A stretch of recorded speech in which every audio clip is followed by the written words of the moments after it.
प्यारे बच्चों, आज हम NMMS के अंतर्गत कक्षा 8वीं विषय सामाजिक राजनीतिक जीवन अध्याय 3 के बारे में पढ़ेंगे।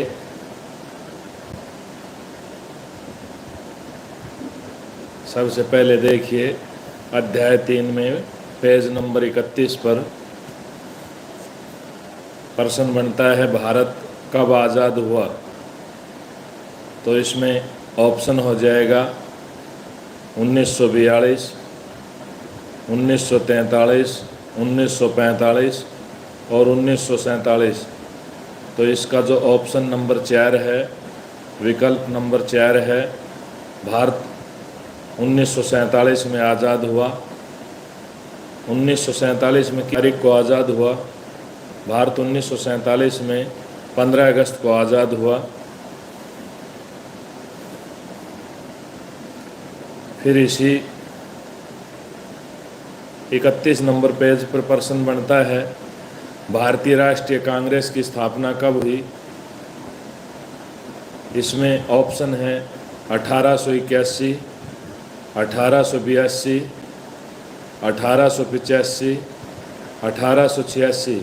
तो इसमें विकल्प नंबर 3 सही होगा। भारतीय राष्ट्रीय कांग्रेस की स्थापना 1885 में हुई।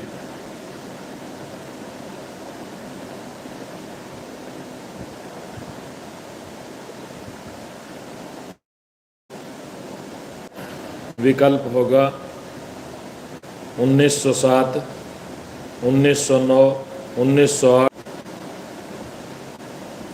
विकल्प नंबर 2 1909 इसका सही आंसर हो जाएगा। फिर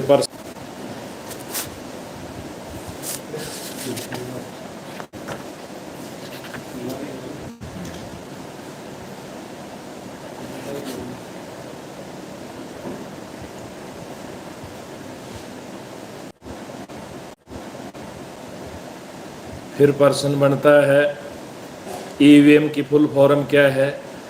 ईवीएम की full form electronic voting machine है। फिर इससे आगे प्रश्न बनता है ईवीएम का प्रयोग सबसे पहले किस आम चुनाव में हुआ।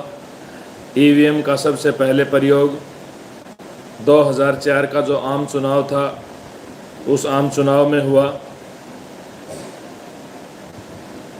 फिर आगे प्रश्न बनता है ईवीएम के इस्तेमाल से कितने लाख पेड़ों की रक्षा हुई या कितने लाख पेड़ कटने से बच गए। ईवीएम के आने से 1.5 लाख पेड़ कटने से बच गए। फिर आगे प्रश्न बनता है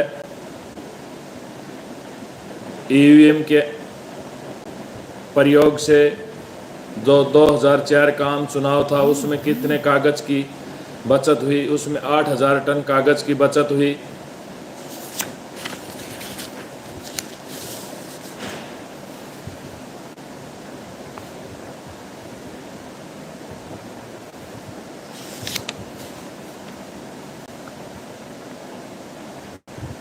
फिर आगे प्रश्न बनता है देश की सर्वोच्च कानून निर्मात्री संस्था का नाम संसद है। संसद के 2 सदन होते हैं, लोकसभा और राज्यसभा। लोकसभा को निम्न सदन कहते हैं और राज्यसभा को ऊपरी सदन या अपर हाउस कहते हैं और लोकसभा को लोअर हाउस कहते हैं। लोकसभा के जो निर्वाचित सदस्य हैं वो 543 होते हैं और 2 सदस्य भारतीय राष्ट्रपति द्वारा एंग्लो इंडियन के सदस्य मनोनीत किए जाते हैं या नॉमिनेट किए जाते हैं। इसी तरह राज्यसभा में निर्वाचित सदस्यों की संख्या 233 होती है और 12 सदस्य राष्ट्रपति द्वारा मनोनीत किए जाते हैं। फिर आगे प्रश्न बनता है लोकसभा के अधिकतम एमपी की संख्या या सदस्यों की संख्या कितनी हो सकती है। लोकसभा के अधिकतम एमपी या एमपी की संख्या 552 हो सकती है। इसमें 550 निर्वाचित होंगे और 2 राष्ट्रपति द्वारा नॉमिनेट किए जाएंगे। इसी तरह राज्यसभा में अधिकतम जो एमपी हैं उनकी संख्या 250 होगी। इसमें 238 निर्वाचित एमपी होंगे और 12 जो सदस्य हैं या 12 एमपी हैं वो राष्ट्रपति द्वारा मनोनीत किए जाएंगे।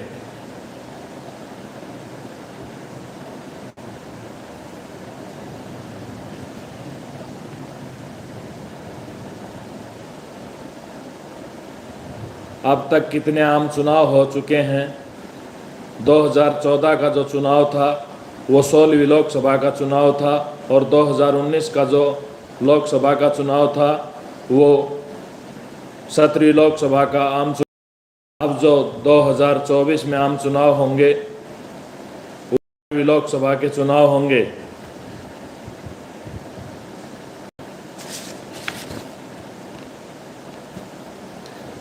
लोकसभा के जो सदस्य होते हैं उनको एमपी कहते हैं, मेंबर ऑफ द पार्लियामेंट कहते हैं। राज्यसभा के जो सदस्य होते हैं उनको भी एमपी, मेंबर ऑफ पार्लियामेंट कहते हैं। विधानसभा के जो सदस्य होते हैं उनको एमएलए कहते हैं या उनको विधायक भी कहते हैं। लोकसभा में बहुमत के लिए 1/3 बहुमत की आवश्यकता होती है और 1/3 बहुमत 272 सदस्य बनता है।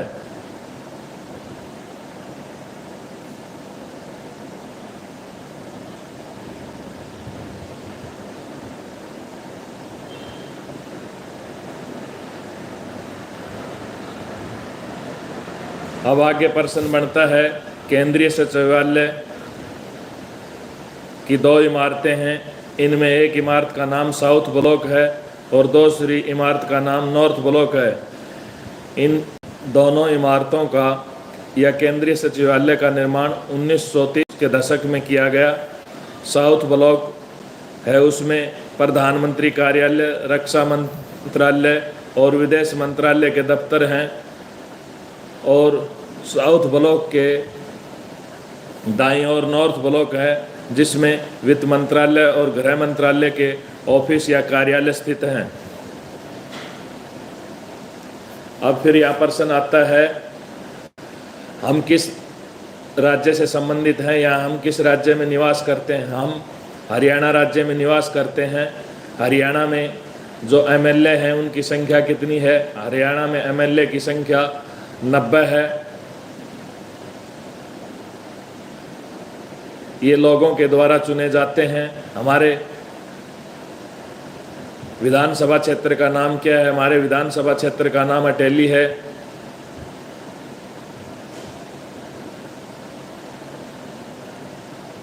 राज्य में बहुमत दल के नेता को क्या कहते हैं? राज्य में बहुमत दल के नेता को मुख्यमंत्री कहते हैं। विपक्ष के नेता राज्य में जिसका बहुमत नहीं होता उसको क्या कहते हैं? उसको विपक्ष दल का नेता कहते हैं। हरियाणा में लोकसभा की कितनी सीटें हैं? लोकसभा की 10 सीटें हैं। राज्यसभा की कितनी सीटें हैं? राज्यसभा की 5 सीटें हैं।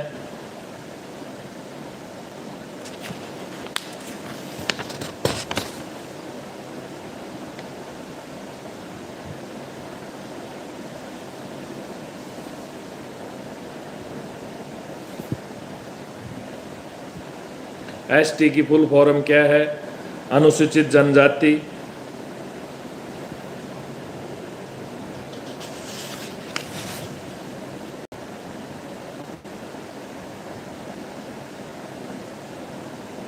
साठ साल पहले जो हमारे देश में चुनाव हुए थे या जो संसद थी उसमें महिलाओं की कितनी भागीदारी थी? उसमें महिलाओं की 4% भागीदारी थी।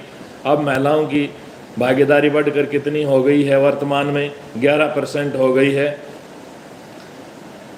आशा है आपको ये क्लास अच्छी लगी होगी। धन्यवाद।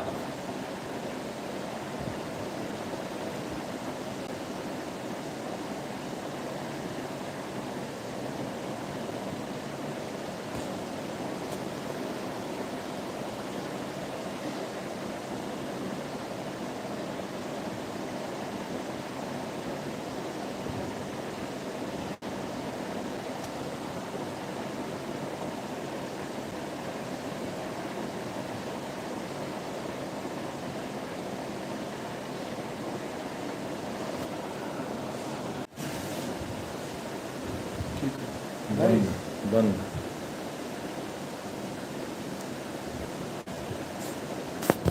मिनट बड़ा एमएमएस लाइव क्लास